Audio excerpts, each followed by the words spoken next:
When talking about early championship contenders, there's a handful of teams who are always going to be in the conversation. The reigning champs in Oklahoma City Thunder, Jokic and the Nuggets, the reinforced Houston Rockets, the 64-win Cleveland Cavalier team, or whatever version of the Warriors or Lakers you're still clinging to.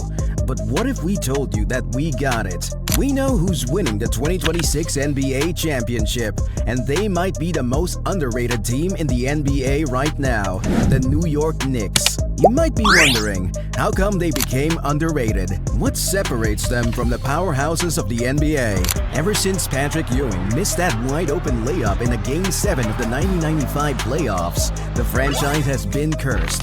And this year could be their best chance to break that curse. For the most of the last 2 decades, the Knicks have been the punchline. The franchise of Patrick Ewing and Clyde Frazier became the home of bad contracts, draft busts, and the front office dysfunction. They call the Madison Square Garden the Mecca of basketball, but the basketball gods have been avoiding them for 52 years. But slowly, quietly, the narrative shifted. The arrival of Jalen Brunson in 2022 wasn't just a good signing, it was a cultural reset. The man who everyone thought was overpaid turned into the best point guard Madison Square Garden had seen in a generation. Brunson played with poise, clutch scoring, and the kind of toughness that screams New York basketball.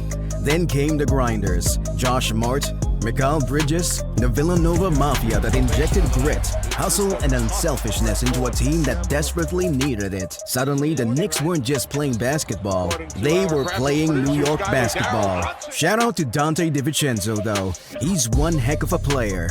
By 2024, they had stacked up 51 wins, reached the Eastern Conference Finals, and turned MSG into a madhouse.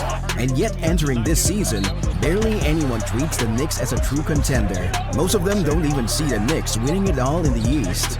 Why? Because the Knicks are cursed. Many Knicks fans have been in a state of delusion for 2 decades now. But there's plenty of reason why that curse might be finally broken as early as next season. Ever since the signing of the superstar point guard in Jalen Brunson, the team has been rejuvenated into its winning ways. The blockbuster trade for Karl Anthony Towns brought one of the league's most skilled bigs to New York. A stretch 5 with deep range, slick passing, and an offensive skill set that unlocks dimensions this team never had.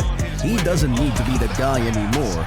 He just needs to be the weapon alongside Brunson. Locking up OG Anunoby kept their defense backbone intact. OG is a player who takes the toughest assignment every single night, stretching the floor on one end while suffocating stars on the other.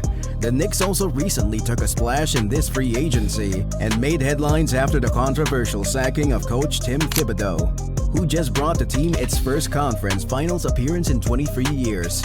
Who do they bring as a replacement?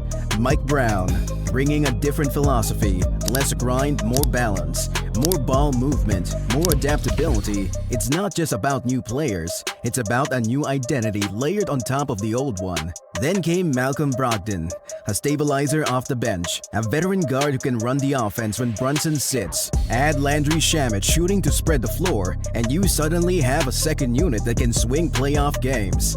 Oh, and how can we forget Jordan Clarkson, the best scoring 6th man in the league? The Knicks just got deeper and deeper. Gershon Yabusele also gives the front court physicality, shooting on the weak side and front court insurance behind Towns and Mitchell Robinson.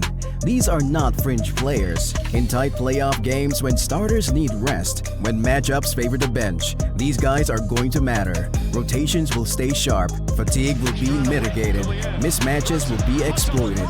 Well, every contender has stars, every contender has weapons. What separates the Knicks from the so-called powerhouses is depth, versatility, and hunger. Boston's already cooked. Half of their starting roster would be missing for next season.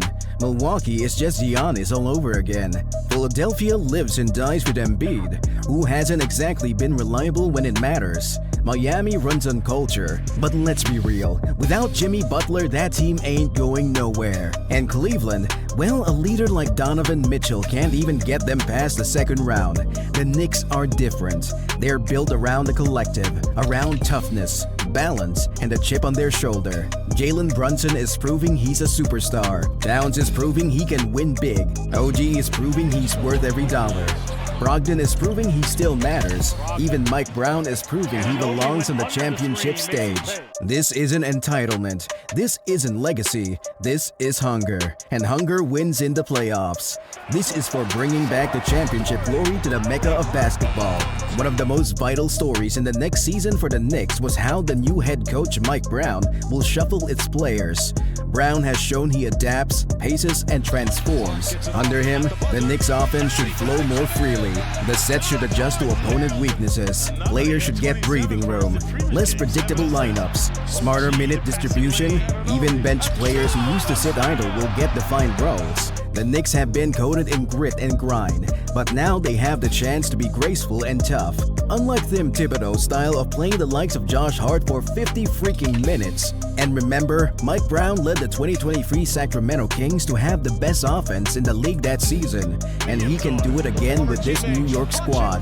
The Knicks are revamped. Their strength is that they can win in many ways. They can defend. They can outlast. They can hit shots from distance. They can be punished inside when necessary.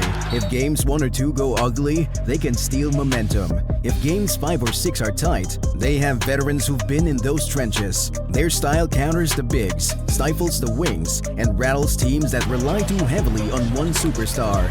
There's something about being underestimated. It frees you. It lets you sneak past the radar. The Knicks have worn disrespect before. They know how to use it as fuel. And then there's Madison Square Garden.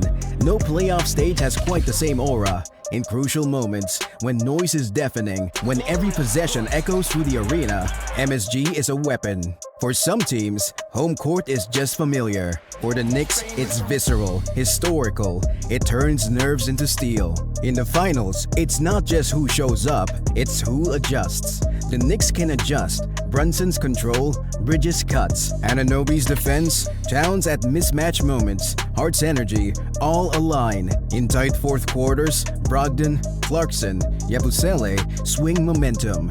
Bench holds or flips momentum. Coaches draw up new sets each game. Opponents' strengths are neutralized. Injuries happen. But because the bench is deeper and rolls clearer, something breaks, not the Knicks. But we have to address the elephant in the room. New York's problem is not its offensive productivity. No, it's the defense. Their top 2 stars in Jalen Brunson and Karl Anthony Towns were negatives in defense. It doesn't help that you rely on your 6'4" guard in Josh Hart to do the heavy lifting on defense, and this greatly compromises their chances against the top contenders in the league. Yeah, sure, OG and Mikhail can hold their own, but one switch on either Brunson and Towns, SGA, Durant, or Giannis would cook them instantly. Especially now, switching the defense-minded Thibodeau to Mike Brown, an offensive maestro, can arouse a lot of problems in the defensive end. Most teams end up regretting the decision to fire Thibodeau, and that's certainly on the table again. At the same time, if Brown is less dependent on Josh Hart and makes the offense a little more dynamic around Brunson, it could work out in their favor. In this league, windows don't stay open forever. Super teams rise, dynasties stumble, and contenders flame out before their time. But every so often, a team arrives with the right mix of scars and swagger, battle-tested, doubted, but undeniable. That's who the Knicks are right now. And when the lights are brightest, when the garden is shaking, when history comes knocking, this team has a chance to do what once felt impossible. Not just to chase respect, not just to silence doubt, but to etch their name into basketball immortality. For decades, the Knicks were a joke, a waiting room for heartbreak. Now, they stand one step from the mountaintop. This isn't just another playoff run. This isn't just another season. This is the year New York takes back its crown.